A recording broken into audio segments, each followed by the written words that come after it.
خۆشاتنەوە بۆ لەگەڵ ڕووداوەکاندا جەختکردنەوە لە پرەنسیپەکانی مافەکانی مرۆڤ بە مانای پاراستنی ئازادیە بنەڕەتیەکانی مرۆڤە لە جیهاندا. یاسا نێونەتەوەی یەکان سەبارەت بە مافەکانی مرۆڤ داوای وابەستەبوونی حکوومەتەکان دەکەن تا یەک بەیەکی ئەو مافانە بپارێزن کە لە جاڕامەی جیهانی مافەکانی مرۆڤدا دەستنیشان کراون. وەزارەتی دەرەوەی ئەمریکا وە زۆرێکیش لەو نێوەندانەی داکۆچی لە مافەکان دەکەن ساڵانە راپۆرتی خۆیان هەیە لەسەر ڕەوشی مافەکان لە جیهاندا. وەزارەتی دەرەوەی ئەمریکا ساڵانش خەڵاتێکی تایبەتی هەیە بۆ ئەوانەی داکۆچی لە مافەکانی مرۆڤ دەکەن. پارێزەر بەشدار حەسەن لە هەرێمی کوردستانی عێراق یەکێک بوو لەوانەی وەک داکۆچی کارێک خەڵاتی ساڵی 2022 پێبەخشرا لەسەر ئەو ڕۆڵەی خۆی و تیمەکەی هەیان بووە لەو داکۆچیکردانەی کردویانە لە مافەکانی مرۆڤ بە تایبەتیش لە دۆسەی گیراوەکانی بادیناندا لە هەرێمی کوردستانی عێراق. پارێزەر بەشدار حەسەن میوانی ئەم هەفتەیە لەگەڵ ڕووداوەکاندایە. کاک بەشدار سەرەتا زۆر سپاس دەکەم بۆ ئامادەبوونت پیرۆزباییش بۆ ئەو خەڵاتی کە وەرت گرتووە. ئەم خەڵاتە لای تۆ چمانایەکی هەیە؟ بەناوی خودای گەورە میهرەبان، سڵاو لە جەناب و تەواوی بیسەران و بینەرانی دەنگی ئەمریکا. زۆر سپاس بۆ ئەو دەرفەتێکە بۆ ئێمەتان ڕەخساند. ئەم خەڵاتە لەلای من بەمانای ئەوە دەیە کە فعلەن پێشەلکاری هەیە لە هەرێمی کوردستان و پێویستە لەمەودا لە پاش وەرگرتنی ئەم خەڵاتێکە پارێزەرێکی کورد یان تیمێکی پارێزەرانی کوردستان وەریدەگرن پێویستە دەسەڵاتداران لە هەرێمی کوردستان پانتایی ئازادی لە هەرێمی کوردستان فراوانتر بکەن و دەمەوێت سپاسی وەزارەتی دەرەوەی ئەمریکا بکەین کە بە بەردەوام لە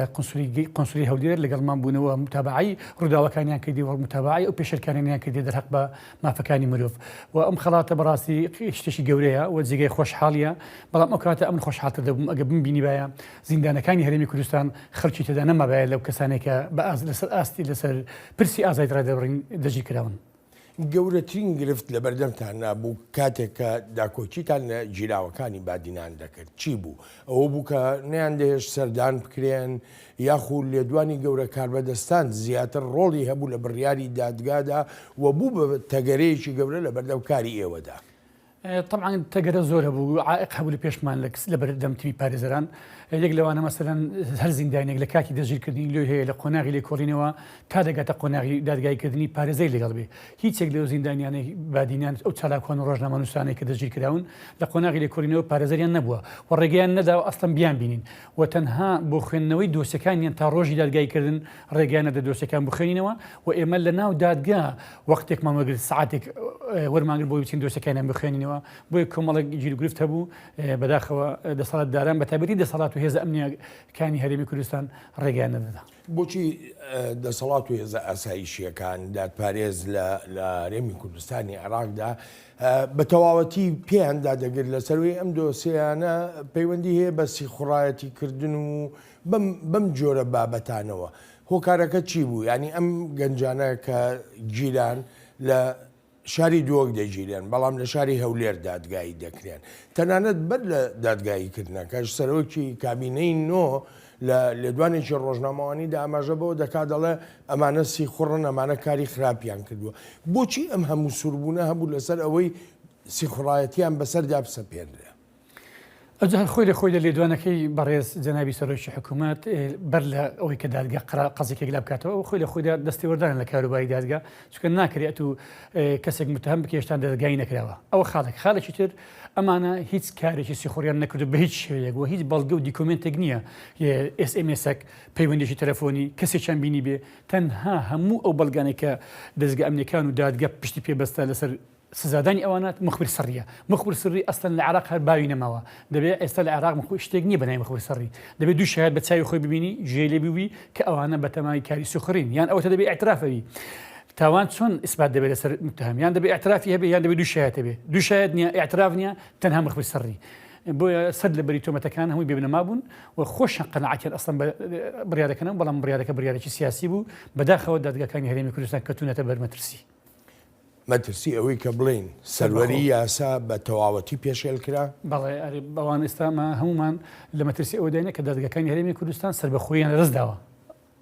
کاک بەشداریەکی لە پرسەکانی تر ینی هەر وەکو لە سەرتاشە ئاماژەمان پێکرد پرسی مافەکانی مرۆڤە زۆر دەمێکە ڕێکخراوە نێونەتەوەیەکان ڕێکخراوە خۆجەییەکان لە هەرێمی کوردستانی عێراقدا تەنانەت راپۆرتەکانی وەزارەتی دەرەوەی ئەمریکاش ئاماژە بە پێشنگاری ئێجگار گەورەی مافەکانی مرۆڤ دەدەن بەڵام لە بەرامبەردا حکوومەتی هەرێمی کوردستان لە ڕێی چەند وتەبێژێکیەوە ئاماژە بەوە دەکا کە ئەمانە هیچیان دروست نین ئەم هەواڵانە پێشلکردن نییە بە پێچەوانەوە ینی دانوێت دیمەنێکی با بڵێم جوانتری هەرێمەکە پیشان بدەن نوکوڵیکردن لەوەی کە پێشەلی مافەکانی مرۆڤ هەیە بەڕای جەنابەت وەها دەکا کە بڵێین نا ئەم حکوومەتە یاخۆ ئەم دەسەڵاتی کە لە هەرێمی کوردستان هەیە توانای ئەوەی نەماوە کە بەرنامە ڕێژیەک بکە بۆ چاکسازی بەتایبەتی لە بواری مافەکانی مرۆڤە. مامۆستا بەڵێن ئەمن پێم وایە ئێستا کار و ئیش و کاری حکوومەت لە ڕێگەی ڕێسپاردنە دۆڵتەکان تەنها بوویتە وەڵامدانەوە لە جیاتی ئەوەی ئەوەندەی وەڵامی ئەو بەیاننامانەی وڵاتانی ڕۆژئاوا و ئەمریکا و نێت دیبلۆماتیەکان لە ڕێکخراوەکانی مافی مرۆڤ بداتە ئەوەندە خۆی بەوەی سەرقەڵ کردووە خۆ باشتر بە پیل داواکانی خەڵکی کوردستانەوە بچیتن ئازادی لە هەرێمی کوردستان زیاتر فراهم بکاتن دیارە ئەو ڕێکخرا بۆ نایکە بابەتەکە لەسەر ئەوەیە ئەوانە ڕخنەیان قبوڵنی چێشەکە لەوەیە ینی ئەمن دەبێت شتێک بڵێم ئیمامی عومەر بە گەورەی خۆی دەرێ رحم الله من ئەهدی إلى عیوبی باش ئێوە چین کە ناقبوڵ ناکەن خەڵک ڕخنەتان لەبگری گەندەلێکە ئەوەندە زۆر بووە پێیان وایە ئەگەر بە ڕخنەیەک لە فەیسبوک یان لە نووسینی ڕۆژنامە نووسێک پێیان وایە بۆی ماوەی حکومڕانیان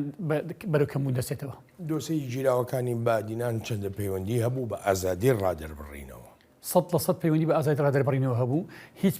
ئەوانە هیچ تاوانێکیان ئەنجام نەداوە مەسەن لە بۆ نمونە مامۆستا بەڵێن ئەو بەڵگانێکی ئەوانە پشتیان پێبەستا بوو دەڵێ ئەوانە چەکدار بووینە ئەمەش داوامان لە دادگا کرد فەرموو چەکێک بین ئەگەر دەژی کراوەکو مەبروزی جورمی تاپڕێکی ڕاوکردنیان هێنابوو لەسەر مێزی محکەمەیاندانە بۆ جێگای پێکەنینی هەموو دانیشتوان و لەو کاتە نوێنەری قۆنسولیای ئەمریکا لە ژوورەوە بوو یۆنامی لە ژوورەوە بوون پەرلەمانتارانی کوردستان لە فراکسیۆنە جیاوازەکانی لە پەرلەمان لە ژوورەوە بوون ئێمە تیمی پارێزەران داواکاری گشتی خۆیان ناو هۆڵەکە تەقریباً بۆ پێکەنینێک بۆیە هیچ پەیوەندی بە ئەو مۆزوعە تەنها ئەوەندەیە ئازادی ڕادەربڕین بۆ هیچ ئۆتۆمەتانێکی ئەوان خسووتیانەتە پاڵ ئەو ڕۆژنامە نووس چالاکۆنا دوورن لە ڕاستی و هیچ بنەمایەکیان نییە. فشاری دەرەکیە بوو لەسەر دادگا نەک لەسەر دادگانی لەو دۆسەیە بەگشتی دۆسەی گیراوەکانی بادینان بەڵێ ئەگە فشاری دەرەچینە بە ئەوانە بدانرا بوو بە پێ ئەو زانیارانی ئەماما بودیان نەبوو هەریەکە چەند 15 ساڵیان حکم بکەن بەڵام پاش ئەوەی ئەمە بەر لە دادگایکردنەکە دوای دادگایکردنەکەش ئێمە سەردانی قۆنسولی ئەمریکا و یۆنامی و وڵاتانی ئەڵمانیا فەرەنسا بریتانیامان کرد تێمانگەیاندن کە بابێتێکی دەو شێوەیە لەگۆ ئارادایە ئەوان فشاریان کرد و بەیان نامان کرد و زەختیان کرد ئیتر بۆ 6 ساڵ دوای لە 6 ساڵە کاتە 3 ساڵ دواتر 2 ساڵ و 1 ساڵ خەڵکێکی یەکجار زۆریان حکم کرد بەداخەوە چی بکرێ باشە کاک بەشدار بۆ چاکردنی ڕەوشی مافەکانی مرۆڤ ئایا ئەمە ئەرکێکە هەر تەنها لە ئەستۆی دەسەڵاتدارانە یاخو کۆمەڵگەی سڤیلیش لە هەرێمی کوردستانی عێراقا پێویستە ڕۆڵی تەواوی خۆی بجێڕێ بەتاکید کۆمەڵگەی سڤیل و ئەوانە ڕێکخراوەکانی مجتەمەعی مەدەنی هەموو دەوری خۆیان هەیە و پەرلەمانتاران پەرلەمان کە دەستگایەکی تەشریعیە ئەو دەتوانێت ڕۆڵ ببینی لە تعدیلکردنی ئەو یاسایانەی کە هەیە و هەروەها خاڵێکی تریش ئەویش ئەوەیە سەربەخۆی بوونی دادگاکان ئەگەر دادگاکان سەربەخۆ بن ئەوانە ناتوان ئۆتۆمەتانە بەکەیف خۆیان لە ڕێگەی مخبری سەرری ببەخشنەوە سەر ئەو چالاکۆن ڕۆژنامە نووسانیان ئەو ڕخنەگرانێکە لە هەرێمی کوردستان هەن.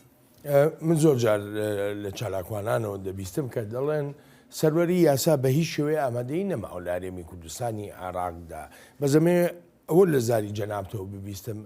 ئایا نەهێشتنی سەروەری یاسا کارێکە بە بەرنامە دەکرێت یا لە کەم و کوڕی و لە کەم تەرخەمیەوەیە نەخێر بە بەرنمەیە ئەوان دایانەوە هەموو شتێک بکەوتە هەژمونی خۆیان مەسەن لە بۆ نمونە لە ماوەی ڕابردوو لە یەک لە کەناڵە ڕاگەاندنەکانی هەرێمی کوردستان یەکێک لە سەرۆکی حزبەکان وتی دادگا چییە؟ من حساب بۆ دادگا ناکەم ئەوە نیشانەی ئەوە ئەگە سەرۆکی حزب کە یەک لە فراکسیۆنە هەرە بەهێزەکانی ناو پەرلەمانی کوردستان بێ ئەوە ڕئیوی کە حساب بۆ دادگانەکە ئایا هاوڵاتی چ متمانەیەکی بە دادگا دەمێنێت کەواتە دادگا بۆتە ئامرازێک بۆ تەنها سزادانی خەڵکی هەژار و بێپشت. زانیاری زیاترم دەرێ کاک بەشدار مزانیاری زیاتر ئەمە بەدەیان متهم هەنا خەڵک هەیە ئەمری قەبزی هەیە فەرمانی دژیکردنی هەیە لە خۆپیشاندانەکان دەست تێوەگڵاوە دەستی هەبوو لەسەر کوشتنی خۆپیشاندەر ئەوانە هەمووی متهم من ئەمری قەبزیان هەیە بە پێی مادە 6 کە سزایەکەی تا لە 3 دەرەدانە بە پێی قانونی عقوباتی عراقی ئەوانەی کە نایەنە بەردەم دادگا حساب بۆ دەدگا ناکەن ئەو بەڵگەی لەسەر ئەوەی کە دادگا تەنها بۆ خەڵکی فەقیر و هەژارە لە نێوان هەردوو زلێزەکەی دەسەڵات لە هەرێمی کوردستانی عراقدا پارتی دموکراتی کوردستان و یەکێتی نیشتیمانی کوردستان دیاردەیەکی سیر هەیە ئەم دوو لایەنە باوەڕ بە دادگاکانی یەکتر ناکەن ئەگەر کەسێک بێ داوایەک دژی بۆ نمونە یەکێتی تۆمار بکە دەچێتە هەولێر لە هەولێریش بە هەمان شێوە گەر یەکێک شتێکی هەبێت دەچێتە دادگایەکی زۆنی سەوز لە سلێمانیە لە شوێنێکی تر ئەمە چ زیانێکە ئەمە چ جۆرە لێکدانەوەیەکە بۆ ڕۆڵی دادگا ئەخر ئەوەیە وای کردێکە خەڵک متمانی بە دادگا نەمینێ پاشان دانانی ئەو دادوەرە بە ڕێزانە کە بە مامۆسای خۆشمەین دەزانم بەداخەوە دانانەکە لەسەر ئەساسێکی منطقینە دانانی دادوەر دەبێت بە ڕێگەی CV ئەزمون بڕوانامە ساڵانی خزمەت بەو شێوانە دادوەرەکانی کە لە هەرێمی کوردستان دامەزراون هەموو لەسەر ئەساسی محاسەسەیە من لە دادگای تەمیز دوو هەیەتەمە هەیەتێک 5 ئەویت کرد 5 دەبی سیانیان پارتی بدوانی نەچێتی بن لە هەیەتەکەیت کە دەبێت سیانیان پارتی بدوانی نەچێتی بی ئەوە وای کردیە ئەو وەزع لە هەرێمی کوردستان ڕوودەدا بەداخەوە پەیوەندیتان لەگەڵ ڕێکخراوە سیڤیلیەکانە چ جۆرە هەماهەنگیەکتان هەیە بە یەکەوە کە بتوانن کاری پێکەوەی بکەن لە پێناو باشترکردنی ئایندەی مافەکانی مرۆڤ جێگیرکردنی سەروەری یاسا و ئەو بابەتانە ئێمە لەگەڵ ڕێکخراوەکانی کۆمەڵگەی مەدەنی وەکو تیمی پارێزەران بە تایبەت ئێمە پەیوەندیشی زۆر پتە و بەهێزبان هەیە لەگەڵیان و بەردەوام لەگەڵیان لەسەر هێڵی لەگەڵ ڕاگەیەندکاران لەگەڵ ڕۆژنامەنووسان لەگەڵ هەموو ئەوانەی کە بزانین تەسیریان هەیە لە بۆ سنووری قەرار بە بەردەوام لەگەڵیان لەخەتی بە دوپرسیارم سەبارەت بە کاری ئایندەیی تیمی پارێزەران بێ ئەم تیمە هەر بەردەوام دەبێت یاخود تیمێکی سنووردار بوو تەنها بۆ گیراوەکانی بادینان چ پرۆژەیەکتان هەیە ئەمە ئەو تیمە بەردەوام دەبێت تا پێشەرکردنی مافی مرۆڤ هەبی لە هەرێمی کوردستان ئەو تیمە لە کاری خۆی بەردەوام دەبێت تا ئەو کاتێککە بزانین پێشەکاریەکان نامێنێ بە نەخێر لەگەڵ ئەوانەی کە زیندانیانی بادینیان چکە لە 16 سوارانیان ئازاد دەکرێن هەریوان عیسا و گۆدار زێباری و شیڤان سەعید ئەیاسکەرم ئەو چوارە ئازاد دەکرێن شێروانی دەمێنێ بۆ مانجین و ئازاد دەکرێت قارەمان شکری و مەلا نەزیریش ئەوان 7 ساڵ حکم بوونە بەداخەوە ئەوانشتان زۆریان ماوە پاش ئەوانش ئەمە ئەو تیمە بەردەوام دەبین و ئینشاڵڵا لە پرسەکانی مافی مرۆڤ کاک بەشدار من سوپاس و پێزانینم بۆ بەڕێزت بۆ بەشداری لە بەرگەی ئەمڕۆی لەگەڵ ڕووداوەکاندا زۆر سپاس دەکەم زۆر سپاس بۆ بەڕێستە ئەلبەتە ئازیزان سوپاسی بێپایانم بۆ ئەوەی خۆشەویستەکە تا ئێستا لەگەڵماندا بوون تا هەفتەی ئایندە و ڕووداوێکی نوێ ڕێز و خۆشەویستی بەڵێن ساڵح پەسەند بفەرمونون